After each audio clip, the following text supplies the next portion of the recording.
Bonjour à toutes et à tous, on espère que vous allez bien.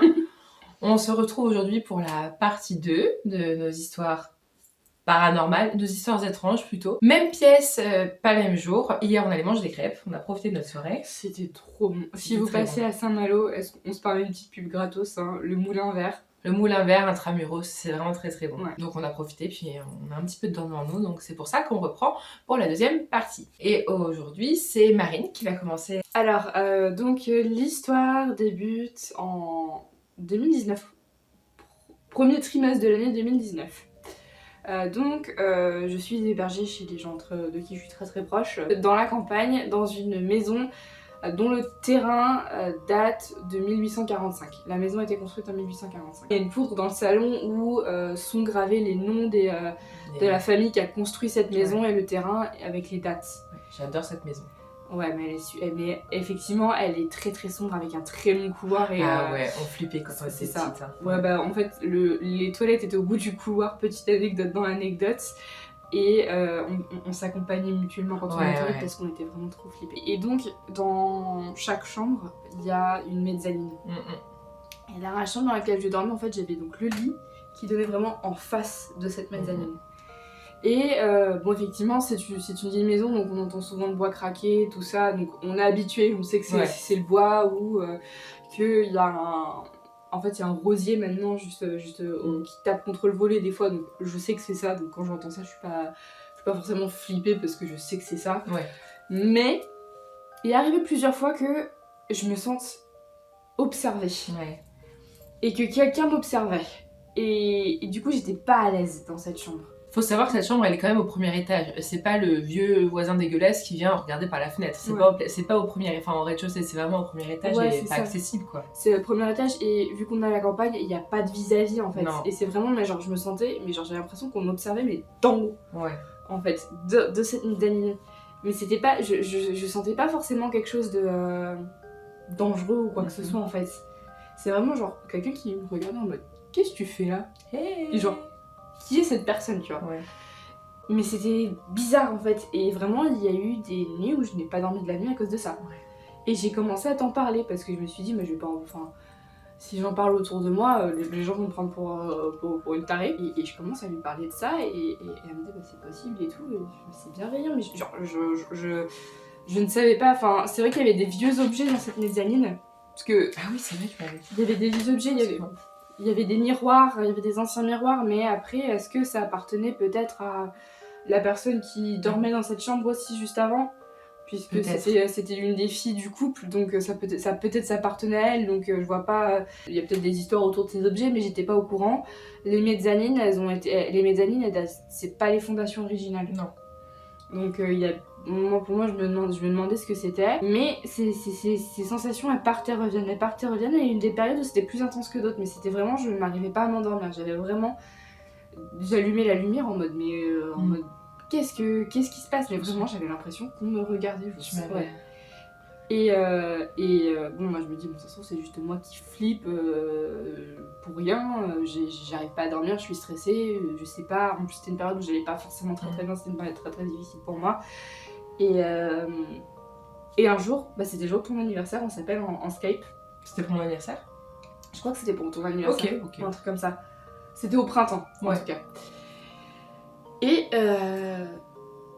tu m'as regardé en l'air comme ça.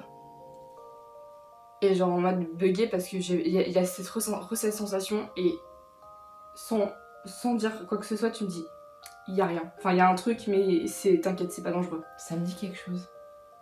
On était en visio, c'était pour ton anniversaire, je t'avais appelé vite fait et tout, et puis je fais comme ça, en mode... Parce qu'en plus, là, pour le coup, c'était même pas... Parce que d'habitude, c'était la nuit, c'était le soir que je me sentais un peu... Mais là, c'était la journée. Oui, si, ça me dit quelque chose. Ouais. C'était la journée, là. Et genre, je bug comme ça, et pendant la conversation, j'ai pas évoqué le sujet de la mezzanine ni quoi que ce soit, et t'as dit, non mais si, il y a un truc, je sens, mais t'inquiète, c'est rien. Ça me dit quelque chose. Et maintenant, quand je retourne dans cette pièce, après j'y suis retournée de manière très ponctuelle, c'était peut-être l'heure de 2-3 nuits, et puis il y avait mon copain avec moi. Donc quand il y a mon copain, cette sensation, elle est pas... Voilà. Je ne sais pas, je ne sais pas du tout ce que c'est que cette sensation. Je ne sais pas d'où vient cette sensation, je ne sais pas...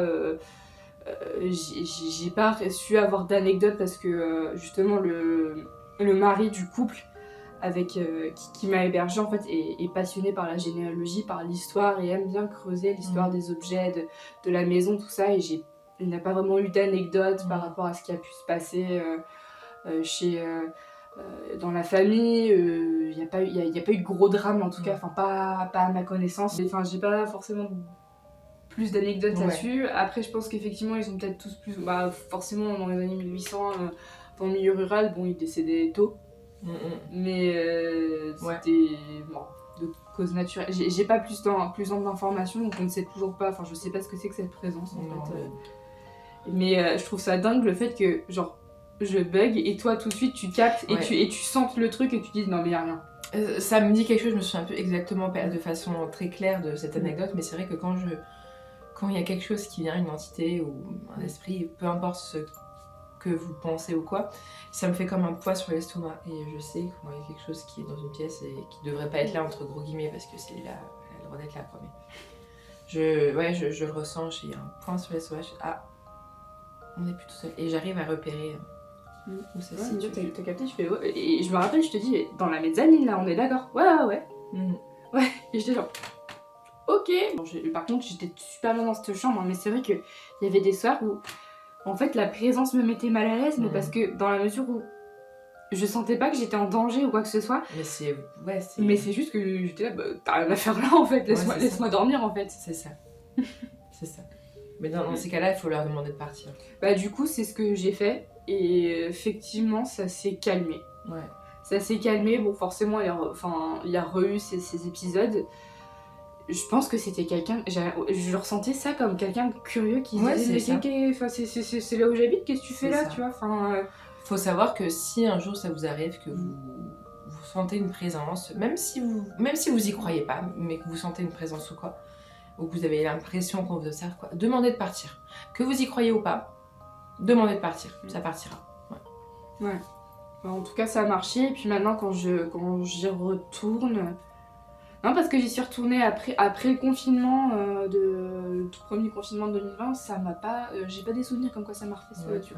Voilà, j'ai plus de nouvelles, ça se trouve, un jour je vais retourner là-bas et puis ça va revenir. Il y aura quelque chose qui te regardera comme Coucou, tu te souviens de moi. Mais bon, pas de souvenirs. Mais bon, voilà, c'était ma première anecdote. Et bien là, ça nous emmène à la deuxième anecdote qui a un rapport avec cette première anecdote. Je t'avais déjà raconté, toi, cette histoire, je crois. Je sais pas, mais je veux la redécouvrir.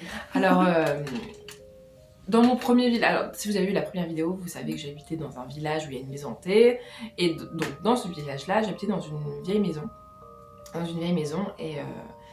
Et avec un escalier, avec un long couloir lumineux cette fois-ci, pas comme dans la maison précédente, mais lumineux cette fois-ci, pour accéder aux chambres. Ma chambre, elle était sur... Il y a le couloir, les escaliers, un petit palier, et ma chambre, elle était là. Et j'avais aucun problème à aller dans cette chambre, et juste au-dessus, il y avait la trappe pour le grenier. Il y avait la trappe qui était ouverte, et souvent, mon beau-père oubliait de la fermer, mais ça m'a jamais posé de problème, en fait. Je m'en fichais, quoi. Et un jour...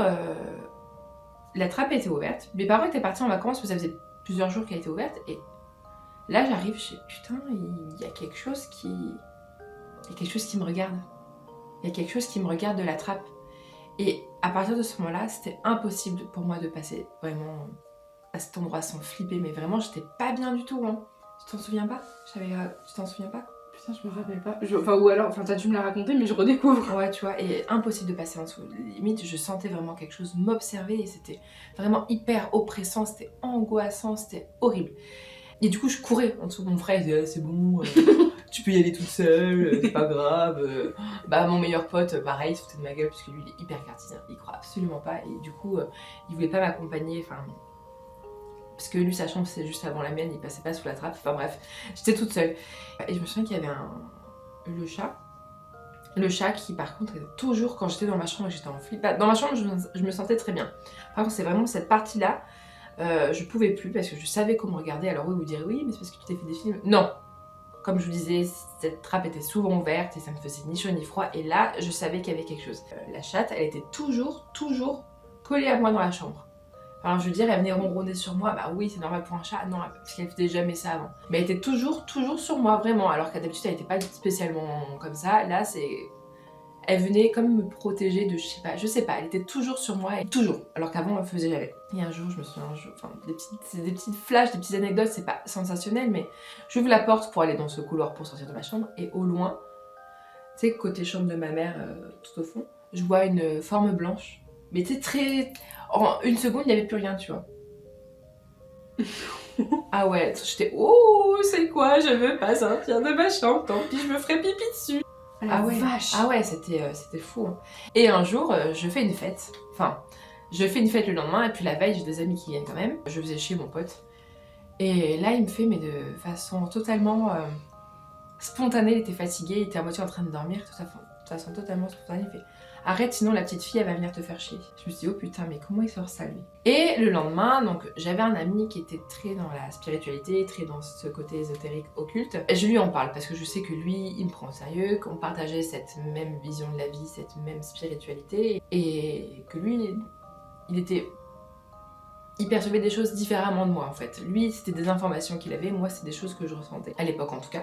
Et je lui dis, ouais, il y a ça, je lui explique et tout. Et on était dans la cage d'escalier, on était en haut des escaliers, la trappe, on l'apercevait.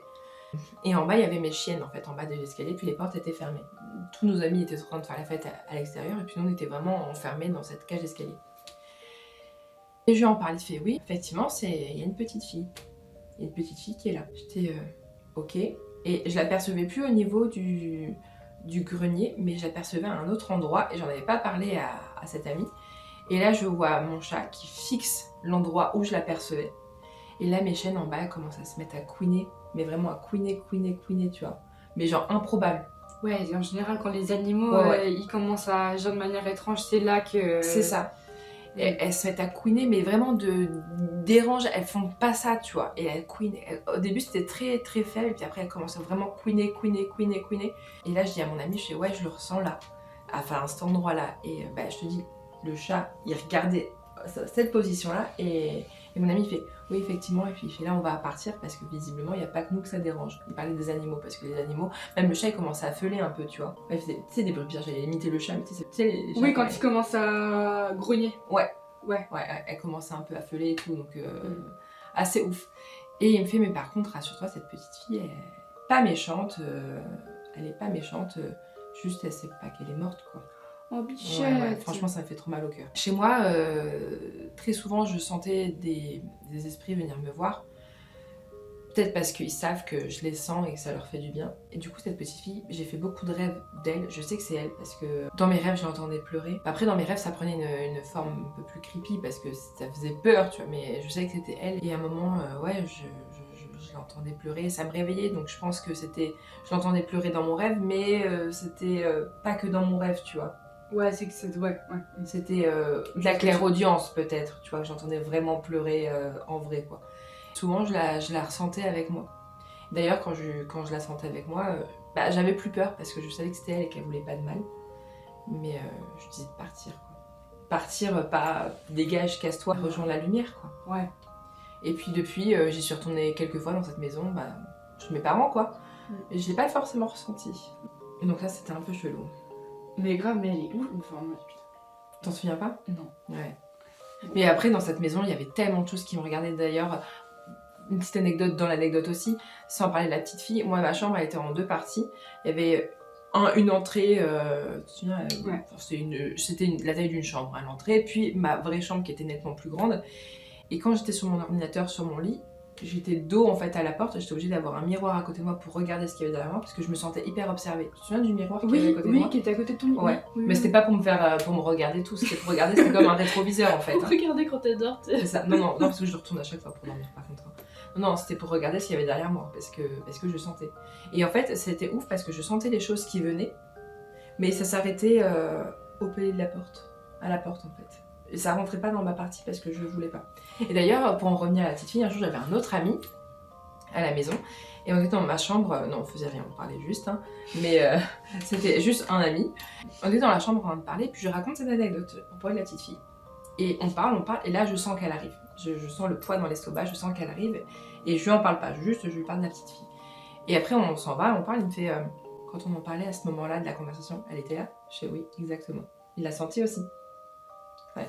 Ah la vache. C'est fou, hein? Ah oui. Voilà. Voilà. La dernière anecdote, c'est une anecdote quand même qui est complète. Je t'en avais parlé de cette anecdote. Je crois, ouais. Mais du coup, je vais la redécouvrir aussi. Ouais. Ma dernière anecdote, elle est un peu particulière, parce que vraiment, comme je dis, elle est assez complexe. Enfin, pas complexe, mais complète. Oh, je sais pas, vous verrez par vous-même. Je vous disais, j'avais un ami un temps qui était très axé sur l'occulte, l'ésotérisme, comme moi. Je sais plus pourquoi, mais comme lui, il a des sensations différentes des miennes, comme je disais, il a des messages. En tout cas, à l'époque, c'était comme ça. Non, je sais plus parce que je le côtoie plus, mais à l'époque, il recevait des messages. Et à un moment, on parlait de présence ou quoi. J'essaie de me resituer. Il y avait une amie à nous, et elle posait une question, savoir s'il y avait quelqu'un qui la suivait et tout. Je fais non, je ressens rien. Et là, pour plaisanter, je fais et moi, est-ce qu'il y a quelqu'un? Là, elle me regarde et me fait oh, il y a quelqu'un qui est avec toi. Là, j'étais bien sûr, autant te dire qu'on était en pleine nuit, dans ma maison, dans mon village, comme je vous disais, bon, il n'y avait pas encore cette anecdote de la petite fille qui me faisait flipper. Non, si. Bref, en pleine nuit, de toute façon, en pleine nuit, dans un village, il n'y avait pas beaucoup de lumière dans le couloir, avec un long couloir, même si très lumineux en journée, en hiver, enfin, quand il fait nuit, il fait très sombre. T'as tous les signes qui sont là pour bien faire flipper. Ça faisait trop peur. Il fait si, il y a quelqu'un, il fait mais non, mais rassure-toi, par contre, c'est hyper bienveillant, c'est une dame. J'étais ok. Je vais vous raconter plusieurs anecdotes par rapport à ça. Mais je sais plus trop les situer dans le temps en fait. Il y en a une où on était chez lui, chez cet ami, et on était comme des débiles dans la pénombre. En fait, on était sur le canapé dans le salon, et c'était dans une grande maison aussi, puis on n'avait pas allumé beaucoup de lumière, on était vraiment, c'était au calme, il était tard, et puis on était tranquille sur le canapé. On parle, et je vois quelque chose, tu sais, du coin de l'œil, comme quand il y a quelque chose qui, tu sais, tu te marches dans la rue, tu vois quelqu'un arriver du coin de ta périphérie de vue, tu vois. Ça se dit? Ta périphérie de vue? Le champ de vision. Dans ton champ de vision, merci. Tu vois ça tu vois quelqu'un arriver dans ton champ de vision, ben là on était sur le canapé, j'étais de profil face à la salle, et là je vois quelqu'un dans mon champ de vision et je prête pas attention et je tourne la tête et je vois quelque chose. Je pourrais pas dire ce que je vois, mais je vois quelque chose. Et là je hurle parce que j'ai eu trop peur, parce que je vois quelque chose. Je pourrais vraiment pas dire ce que j'ai vu quelque chose. J'ai hurlé, je me suis jetée dans ses bras, j'ai chialé, tout ça. Cet ami, c'est ouf parce qu'il m'a dit, mais juste avant que tu cries, je me suis dit, il y a quelque chose qui est venu nous rejoindre. Et après, j'ai eu du mal quand même à me calmer parce que je suis partie un peu en crise d'angoisse et tout. Bah, alors qu'en fait, c'était juste bienveillant, et cette dame, en fait, si j'ai bien compris, elle venait beaucoup quand je parlais de tout ce qui était spirituel, ésotérique et tout. Ouais. Parce que c'est pas, je crois aux anges gardiens, tout ça, mais elle, je pense que c'était plus bizarre dit comme ça, mais un guide spirituel. Ok. Quelqu'un qui m'aidait, qui m'élevait là-dessus. Et bref. Un autre jour, j'étais chez moi, donc dans la fameuse maison où il y avait la petite fille, bref, chez moi, quoi, dans mon village, chez mes parents. Et je dormais, et là j'entends Natacha, mais avec une voix vraiment claire et une voix hyper douce et apaisante. Natacha. Et ça me réveille, tu vois. Et là je regarde et je vois, mais une fraction de seconde, une femme dans le coin de la pièce. Mais ça m'a surpris, tu vois, ça m'a fait... Mais j'étais pas en panique, mais ouais, j'ai vu ça. Mais c'était hyper bienveillant parce que c'était vraiment pas Natacha, c'était Natacha. Comme une mère en fait pourrait appeler son enfant pour le réveiller. Incroyable. Après, j'ai pas eu spécialement peur parce que je me doutais de ce que ça pouvait être. Ouais, c'était fou quand même. C'est vraiment, c'est tellement clair, c'est comme si on m'appelait vraiment quoi. Oh putain, j'aurais hurlé. Et bah, j'ai sursauté quand même, hein. J'ai sursauté. Mais il y avait ça, il y avait une fois aussi. Bon, on était toujours avec ce fameux ami en fait. Ouais. J'en étais chez des amis, une amie, et puis on dormait tous, sauf lui et moi, et on parlait de ça. Et là, on décide de se coucher. Et juste avant de m'endormir, juste avant de me coucher, en fait, je ferme les yeux. Et là, je dirais pas je visualise, mais c'est comme s'il y avait une grosse boule lumineuse qui... On pourrait dire c'est le pré-dodo, comme tu dis, mais une grosse boule lumineuse qui vient comme, tu sais, une petite étoile qui, paf, qui tombe. Et là, je m'endors. Je sais pas, en fait, c'était comme une présence. Mais tu sais, j'avais les yeux fermés et je voyais une présence, tu vois. Enfin, c'est trop bizarre, je pourrais pas l'expliquer. Et cette nuit-là, j'ai fait un rêve hyper particulier. Et depuis toujours, j'ai des visions, en fait, des images qui ne m'appartiennent pas, en fait. Ouais, par exemple, je vois une jeune fille rousse en tenue médiévale courir dans la forêt, et tu sais, en rigolant comme ça, en se retournant, je vois ça. Mais depuis toujours, j'ai cette vision-là. Tout en sachant que je me suis toujours dit, cette fille, c'est moi. Une vie intérieure. Ouais, oui. Ah bah ça pourrait faire l'objet de certaines vidéos aussi, la vie intérieure. Et j'ai cette vision qui tourne beaucoup, beaucoup. Et là, donc dans ce rêve, je vois une petite fille rousse, exactement avec le même type de vêtements, et je sais que c'est moi. Okay. Ça m'étonne même pas. Et en fait, au début, je vois pas forcément comme ça au début. Je vois comme si j'étais le personnage principal, tu vois. Je vois comme je vois actuellement, comme si j'étais... Ouais, c'est ça, ouais, t'es voilà. acteur. Je suis actrice, clairement. Actrice, oui. Et je vois la maison, je vois la forêt, et tout ça, je reconnais. Ça fait vraiment chaumière dans la forêt, tu vois. Ok. Incroyable. Et après, donc, je vois, d'un point de vue extérieur, cette fois-ci, une petite fille rousse, mais je sais que c'est moi, et une dame à côté. Elle est blonde. J'ai pas le visage, je n'ai pas son visage, mais je vois une femme blonde à côté de moi, je me souviens pas de son visage, en fait. Et on est toutes les deux. Ça fait un peu comme un cliché de photo de famille, mais je pense que c'est juste une image qu'on m'a envoyée de nous deux. Et je sais, tout de suite, je me suis dit, cette femme, c'est la dame qui me suit. Et je le sais, c'est ancré, je le sais, tu vois. Et un jour, pareil, je prenais ma douche et effectivement, il est dit que quand on prend sa douche, on est vraiment décontracté et les messages viennent plus facilement. Et à un moment, je sais pas du tout, je pense pas du tout à ça. Et là, je me dis, putain, cette dame qui me suit, c'était ma mère. Et effectivement, dès que j'ai beaucoup moins maintenant, parce que je l'appelle beaucoup moins qu'avant, mais dès que j'avais un problème, dès que j'étais triste ou quoi, je l'appelais et elle venait toujours. Je sentais toujours sa présence dès que j'en avais besoin. Et un truc ouf, parce qu'on pourrait dire, mais non, tu l'inventes et tout. Que nenni, j'ai une preuve. Donc, c'était à l'époque où j'étais avec mon premier mec. Non, il venait de me quitter et j'étais évidemment triste. Et en fait, cette dame, je l'appelle Massara. Je sais pas pourquoi, mais j'ai toujours appelé Massara. Et là, je lui parle, je dis, écoute, Sarah, ça va vraiment pas, est-ce que tu peux... Tu sais, quand on vient de se faire quitter, qu'on est triste, on est un peu désespéré, Ouais. Voilà. Je veux qu'il revienne, est-ce que Sarah, tu peux faire quelque chose pour qu'il revienne, s'il te plaît, j'ai vraiment besoin qu'il revienne, ça va pas du tout. Vraiment, il faut qu'il revienne, s'il te plaît, Sarah, fais quelque chose pour qu'il revienne. Et je la sentais à ce moment-là, je savais qu'elle était là, et c'est pour ça que je lui parlais à voix haute et tout. Et quelques jours après, je vois ce fameux ami, et je lui avais rien dit de cette conversation que j'avais eue avec ma Sarah. Et d'un coup, d'un seul, il me dit, écoute, par contre, là, elle me dit qu'elle peut rien faire. Elle peut pas le faire revenir. Alors que je lui avais pas dit, tu vois. C'est incroyable. C'est la seule personne avec qui j'avais demandé, enfin, seule personne, entre guillemets, à qui j'avais demandé ça. J'en avais parlé à personne d'autre. Et lui, elle me dit qu'elle peut pas le faire revenir. Et là, il y a quelques mois de ça, j'étais en train de faire la sieste sur mon canapé. Je pense que tu t'en souviens. Je te l'avais raconté dès que je me suis réveillée. Tu me l'as raconté, ouais. Ça, tu me l'as raconté. J'étais en train de faire la sieste sur le canapé. Et... je me réveille, j'ouvre les yeux et là je vois une dame juste à côté de moi qui me regarde, bienveillante. Juste elle était là, ça a duré genre une seconde peut-être. Elle me regardait comme ça, mais il me semble qu'elle avait les cheveux longs, bouclés, je sais plus si je te l'avais dit. Mais par contre elle était brune. Tu vois, genre un peu étonnée, mais ouais, en même temps hyper bienveillant. Et je crois qu'elle avait les lèvres bien rouges. Mais pas du rouge à lèvres, juste sa pigmentation naturelle des lèvres était bien rouge. Pour tout vous dire, j'ai vu ça, je te... c'est qui ? Je m'en fous, je suis fatiguée, je me rendors. Je pense pas que ce soit une hallucination, je pense vraiment qu'elle était venue me voir. Ça m'a pas fait peur parce que pour moi c'était tellement bienveillant. C'est pas un grandiose, mais c'est quand même fou. On espère que cette vidéo vous a plu. Oui. Cette vidéo quand même, enfin ces deux vidéos quand même particulières, on espère que ça vous a plu. Et en attendant la prochaine vidéo, je vous souhaite de passer une bonne journée, une bonne soirée et je vous dis à bientôt. Ciao. Salut.